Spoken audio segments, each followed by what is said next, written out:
Pare-pare naman tayong sumasahod dito ng mga malalaki pero ang buraot mo. Umpisa pala ayaw na sa akin, tapos lagi ko pinaginitan. So nagagamit natin yan sa mga maling pamamaraan, halimbawa sa pambababae nga. As a factory worker dito sa South Korea, nasa Pinas pa lang naman ako, alam ko na metal ang magiging trabaho ko. Pero hindi ko lang inasahan na sa mga ganong klaseng mabibigat na trabaho. Product kasi namin, ito yung mga pipes tower. Alam niyo yung mga matataas na pipes na tower. Yung mga daliw yan na mga kuryente, yun. Malalaki kasi yun sa binubuo yun.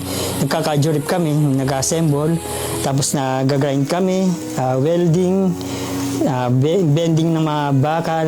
Siyempre dahil wala pa akong idea, ang idea ko lang na magiging buhay ko dito is maganda. Tapos yung mga trabaho dito, siyempre expected ko na rin mahirap. Kasi first week ko pa lang dito sa South Korea, sinasabog na kaagad kami sa mabibigat na trabaho. Ando doon na yung pagbubuhat ng mabibigat na bakal. Kasi sa bakalan na ako napunta eh. So yung mga trabaho ko doon, mabibigat nga. Sabihin na natin, gumagamit tayo doon ng mga tools, mga crane. Pero may mga bakal kasi doon na, may mga trabaho kasi doon na di mo maiwasan talagang buhatin, lalo na nagmamadali ka, kailangan pali-pali na ang trabaho. So talagang mapapagod talaga yung katawan mo eh. Mabibigla ka talaga. First week ko doon, nabigla talaga ako. Unang week ko doon, parang naglalaro na sa isip ko na mukhang hindi ko kakayanin to.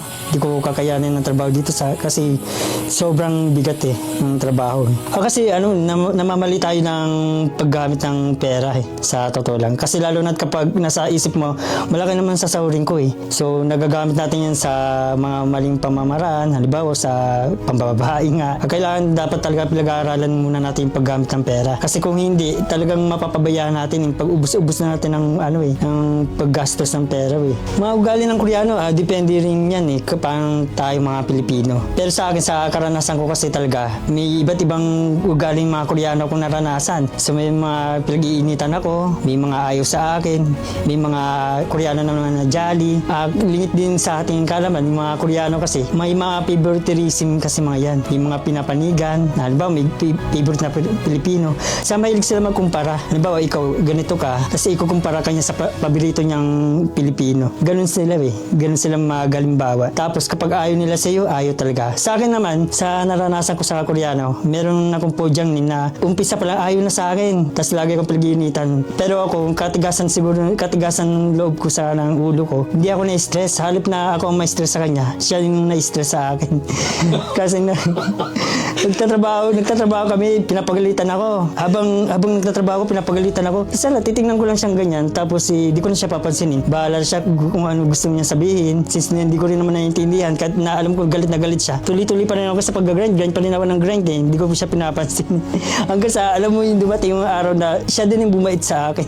Nung bumait naman yung Koreano sa akin, doon naman ako naging masunurin sa kanya. Ako siguro umabot ako ng 3 million won plus, may get ganun. Tapos ang bless din sa amin yung trabaho, yung company namin, kasi tuwing holiday meron din siyang bonus, mga ganun.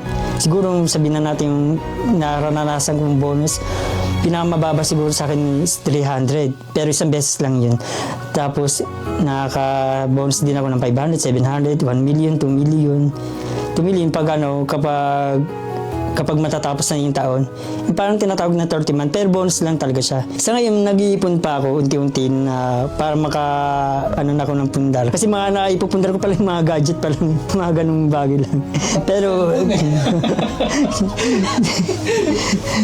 sa ngayon, nag-umpisa na ako na nag-iipon ako pambili ng gold, punan sa mga business. Ang ginagawa ko, kapag sumasahod ako, hinahati-hati ko na siya. Meron akong pang savings, meron naman akong pang budget dito sa Korea, tapos meron naman akong para sa gold, sana bibili ako ng gold, tapos business, tapos pambili ng lupa at bahay. Sa ating mga Pilipino, likas na sa dugo natin na magtulungan yan, magmalasakit, pero likas din sa ating mga Pilipino yung may mga chismoso, buraot, totoo yan, may mga buraot.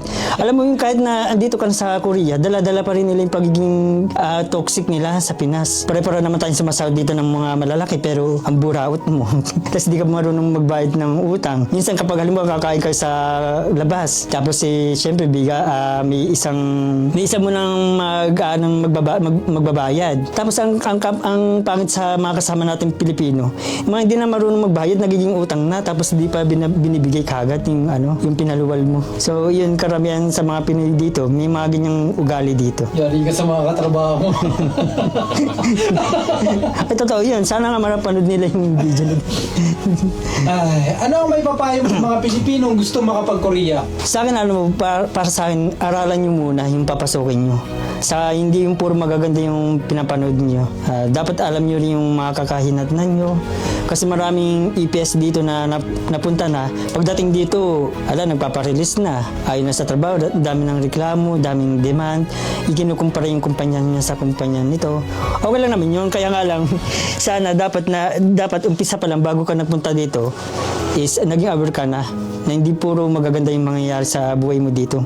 May mga pangit din na mangyayari sa buhay mo dito sa South Korea. Dapat malakas yung loob mo, matibay buo yung loob mo. Iba parang iyakin na meron pa mga magpo-post na kumakain ng sardinas tapos umiihag. Ang sardinas, magkano yung sardinas dito? Ang mahal-mahal ng sardinas dito. Imported yan dito So parang nag-upload sila ng ganitong video para mukhang kawawa. Siyempre una-una ang Lord.